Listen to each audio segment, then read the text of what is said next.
याद रखना, जितने भी टेस्ट आप लोग लिखते हो ना, उसका कोई बुरा आउटकम नहीं होता है। You are already science student, तो तुम्हें पता होना चाहिए कि हर एक बंदा MC स्क्वायर है, तो वहां पर मास तो बहुत ही निग्लिजिबल है। स्पीड ऑफ लाइट तो कोई और ही दे रहा है। तो परेशान मत होना, घबराना बिल्कुल नहीं है। और अभी मैं आज सुबह सुबह एक बच्चे से मिला, मतलब जूम पे ही मिला, जो किसी बाहर की कंट्री में है। मुझे उसका नाम लिखना चाहिए था, तो कुछ तो अजीब सा ही नाम बताया, यूरोपियन कंट्री में है वो। तो मतलब वो बच्चा बहुत जब क्लासेस 15-16 साल पहले की बात है, तो वो क्लासेस होते थे। तुम लोगों को बहुत पहले मैंने सुनाया था कि एक बच्चा है जो ई पॉवर एक्स का इंटीग्रेशन, बोला कि सर आप बताना मत, मैं खुद बताना चाहता हूँ इस बार। हाँ हाँ, बताया था। तो हाँ हाँ, तो बताए थे। अब बच्चा मैं भले बोल रहा हूँ, वो ठीक करने। तो मतलब उसके पूरी एक्टिंग यही थी कि ई पॉवर एक्स का इंटीग्रेशन, सर आप हमें ऐसा पूछते हो और हमेशा खुद ही बता देते हो। तो मैंने बोला दीदी मुझसे गलती हो गई, इस बार मैं नहीं बताऊंगा। ई पॉवर एक्स पे लगभग 100 एक्सप्रेशन 1 मिनट के हिसाब से उसने 5-6 मिनट का समय लिया, और फिर बताया, उसने आंसर बताया कि ई पॉवर एक्स स्क्वायर बाई 2।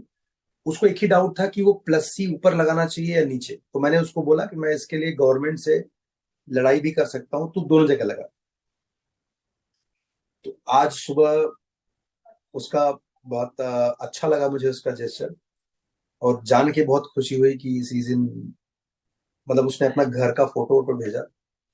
उसके साथ जो बच्चे तो पढ़ाई में अच्छा कर रहे थे, वो अगर पैसे को ही समृद्धि और सक्सेस मानते हो, तो इसलिए ये सब बहुत छोटी चीजें हैं। वो लड़की मतलब किसी का फ्यूचर में क्या करेगा कुछ पता नहीं। मतलब भाई साहब, ये याद रखो कि ये जितने भी रेडियो एक्टिव एलिमेंट्स होते हैं, इससे तुम बिजली पैदा करो या बम बनाओ, ये तुम्हारे हाथ पे है। इसके लिए समय लगता है, राइट? तो लगे रहो, तुमसे बम बनेगा या बिजली बनेगा इसका फैसला तुम्हारे ही हाथ में। घबराना नहीं, टेस्ट से कभी डरना मत। इसलिए मैं जब भी टेस्ट लेता हूं तुम्हें मैसेज क्लियरली देना चाहता हूं कि जैसे कोई ब्लड टेस्ट कंडक्ट करे, तो डॉक्टर को के पास रिपोर्ट जाना चाहिए और उसे बताना चाहिए कि इसमें अच्छा था या बुरा था।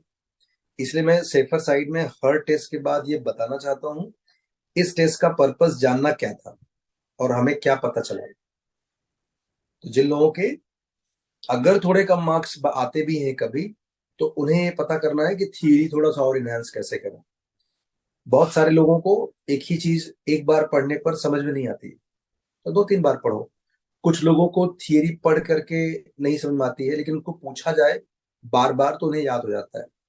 आपको ना अपना, जैसे हर मोबाइल का टाइप 1 टाइप सी चार्जर वगैरह होता है, तो आप दूसरे चार्जर से मोबाइल चार्ज करोगे तो कुछ फायदा नहीं होगा, मैसेज आएगा कि भाई साहब गलत यूज कर रहे हो आप। तो आपको ये पता करना है कि आपको याद कैसे होता है। कुछ लोगों को ऑडियो रिकॉर्ड करके याद हो जाता है, कुछ लोगों को चुटका बना करके, करल रंग बिरंगी चुटका बनाते हैं, दीवार लगाते हैं, जहां पर बैठते हैं वहां लगा लेते हैं, उनको ऐसे याद हो जाता है। और कुछ लोगों को ऐसा है कि दूसरे का क्वेश्चन आंसर सुन करके याद हो जाता है। तो आप अपना टाइप पहले चेक करो, कौन से चार्जर से आप चार्ज होते हो, तो वो सही वाला चार्जर अपनाओ, लाइफ सेट हो जाएगी। और कभी भी लालच और डर से किसी चीज का पीछा मत करना, कभी भी नहीं। मैं तुम्हें एग्जाम्पल बताया, वो लड़की ई पॉवर एक्स वाली बहुत ही फेवरेट बच्चे थी हमारी, क्योंकि अभी तक मैं उसे याद करता हूँ। बहुत कम बच्चे होंगे ना जिनकी इतने बिहेवियर को मैं याद करूंगा। और वाइस वर्सा, मतलब मुझे नहीं पता कि उस लड़की ने क्या सभी टीचरों को फोन करके बताया होगा कि सर मैं यहाँ पर हूँ और मेरा एक घर है, ये मतलब मेरे हस्बैंड ऐसे हैं। मतलब मुझे नहीं लगता कि सबके साथ वो शायद शेयर की होगी। मेरा अजम्पशन है, मतलब मैं गलत भी हो सकता हूँ। मुझे बड़ी खुशी हुई जान के कि वो उसने शेयर किया।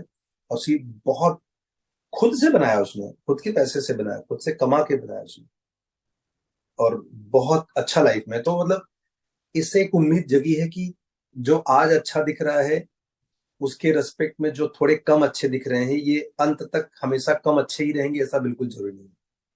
अपने यहाँ तो भाई साहब, अगर उदाहरणों को माने तो चाय वाला अपने देश के सबसे शीर्ष पोजीशन पे बैठा है।